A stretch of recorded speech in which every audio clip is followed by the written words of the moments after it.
বাড়ি তার ভারতের আসামের বরকুড়া গ্রামে, কিন্তু ভারত থেকে পুশব্যাক করে সখিনা বেগমকে পাঠানো হয় বাংলাদেশে। 4 মাস আগে ঢাকার মিরপুরে একটি দরিদ্র পরিবারের আশ্রয়ে থেকেছেন। ফিরতে চেয়েছিলেন তার নিজ পরিবারের কাছে, কিন্তু বিধি বাম। অবৈধ অনুপ্রবেশের অভিযোগে ভাসানটেক থানার মামলায় এখন কারাগারে এই বৃদ্ধা। বাকিটা থাকছে দীপু শিকদার রিপোর্টে। ক্যামেরায় ছিলেন সুমন রায়হান। সখিনা বেগম, বয়স তার 65 কোটায়।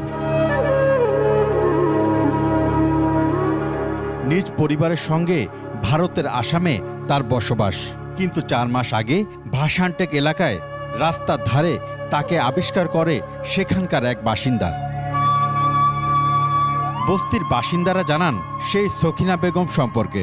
এখানে বইয়ে কান্দাকুটি করতেছে বা দাঁড়ছে আন্যে এরা 4 মাস লাত পালন লালন করছে, সেবা যত্ন করছে। উনি তো অনেক নিরহ ছিল, ভালো একটা মহিলা ছিল, বৃদ্ধা মানুষ। উনি খাবারও খেতে পারে না, অল্প অল্প খায়, আর সবসময় ওনার সন্তানের জন্যই কান্নাকাটি করে। মায়ায় পড়ে ওই নারীকে নিজেদের ঘরে আশ্রয় দেন জাকিয়া এবং তার কন্যা ক্লান্তি আক্তার। তখন আমরা বুঝতে পারি যে নলবাড়ি এটা ইন্ডিয়া। পরে যখন গুগলে সার্চ দিলাম তখন দেখেছি এটা ইন্ডিয়ার ভিতরে আর কি পড়ছে, আসাম বলে যে। পরে এখন আমরা তো বলি আল্লাহ, উনি তো ইন্ডিয়ার মানুষ, এখন আমরা কি করব। এখন আমরা ভয়ে ঢুকে গেছে যে আল্লাহ, এখন ওনার ঠিকানা আমরা কিভাবে বের করবো, এটা তো আমাদের পক্ষে সম্ভব না। তাকে আমরা জিজ্ঞাসা করছি, সে বলছে কি মা আমার সাইন দেওয়ার কথা বললা, আমার সাথে আরও 1 গাড়ি মানুষ ছিল, তাদেরকে নিয়ে পরে আমাকে কি করছে এরকম বাইর করে দিছে। বলছে যে নেই তোমরা কোনো কথা বলবা না, একটা বড় লোহার গেট আছে, ওই গেটটা খুললা তারপর তাদেরকে আস্তে আস্তে বাইর করে দিছে, তোমরা কথা বলবা না, আস্তে আস্তে বাইরে যাওয়া। তারা বিষয়টি থানায় জানালে সখিনা বেগমকে নিজেদের হেফাজতে নেয় ভাসানটেক থানা পুলিশ। অবৈধ অনুপ্রবেশের অভিযোগে তার বিরুদ্ধে দায়ের করা হয় মামলা। তিনি আধো বাংলা ভাষায় কথা বলেন, আধো বাংলা, কিছু বোঝা যায় কিছু বোঝা যায় না। The control of entry act 1952 এর সেকশন 4 ধারা মতে তার বিরুদ্ধে আমরা বিজ্ঞ আদালতে নিয়মিত মামলা দায়ের করার পর বিজ্ঞ আদালতে প্রেরণ করি।